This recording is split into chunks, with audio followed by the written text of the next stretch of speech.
yang merambatkan akar-akarnya ke tepi batang air, dan yang tidak mengalami datangnya panas terik, yang daunnya tetap hijau dan tidak khawatir dalam tahun kering dan tidak berhenti menghasilkan buah. Di sini dikatakan, aku juga menikmati ayat ini. Di sini dikatakan ini seperti pohon yang tumbuh di tepi air. Ini dikatakan buat umatnya.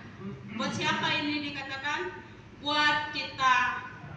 Di sini ketika kita dalam hidup kita makan Tuhan dengan berseru kepada Tuhan, dengan memuji Tuhan, dengan membaca firman Tuhan, kita akan makan Dia, kita akan bertumbuh sebagaimana seperti pohon tadi tumbuh di tepi air. Pohon tidak akan bertumbuh kalau tanpa ada air, karena dia menyerap sari-sarinya sehingga dia semakin bertumbuh, akarnya berkembang ke kiri dan ke kanan.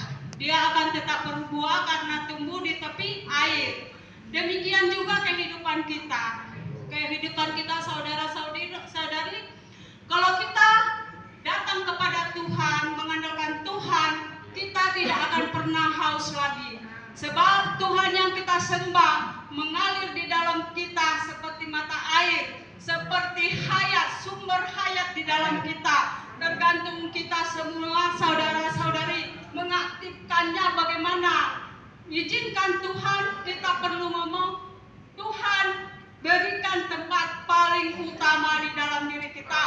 Jangan berikan hal-hal yang lain, tapi Tuhan Yesus berikan yang paling utama di dalam diri kita. Jangan seperti kolam yang bocor tadi. Kolam bocor itu adalah orang yang berjalan-jalan, yang tidak mengandalkan Tuhan, yang meninggalkan Tuhan, yang dimana usaha Israel yang menyembah berhala-berhala, dia membuat Allah-Allah lain di dalam hidupnya. Jadi kita jangan membuat Allah-Allah lain di dalam hidup kita. Jadi andalkan Tuhan, biar kita sekalipun harta banyak, rezeki banyak, tapi kalau enggak mengandalkan Tuhan tetap haus. Tetapi kalau mengandalkan Tuhan dalam hidup kita, tidak pernah khawatir, tidak pernah haus lagi, sebab Tuhan yang kita sembah adalah Tuhan yang hidup. Terima kasih. Saudara-saudari, minggu ini ya kita sangat diberkati Tuhan karena terus untuk senantiasa boleh. Amin. Minggu lalu kita menikmati aspek Kristus sebagai ganda. Nah, minggu ya masih sama, tapi yaitu lembah dan tapi syukur pada Tuhan, baik dari lembah, dari gunung mengalir. Saudara-saudari, ya kalau kita baik-baik nikmati FKKP ayatnya, Israel itu untuk mendapatkan tanah Kanaan, mereka harus merebutnya, mereka harus berperang, mereka harus berjela. Bahkan saudara-saudari, ya itu tidak gampang mendapatkan tanah Kanaan ini. Ada banyak musuh yang harus dihalang. Tanah Kanaan ini melambangkan apa? Melambangkan Kristus yang al-muhid, Kristus yang serba ada, mencakup segala sesuatu.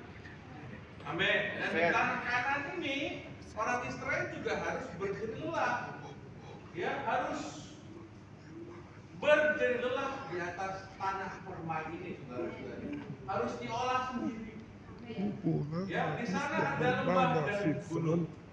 Lembah ini melambangkan penderitaan, melambangkan salib. Kita perlu mengalami salib setiap hari.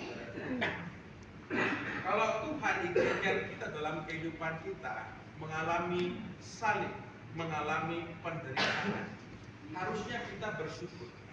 Karena lewat lawatan Tuhan sedemikian, Tuhan ingin menyatakan pernyataan dirinya di atas kehidupan kita.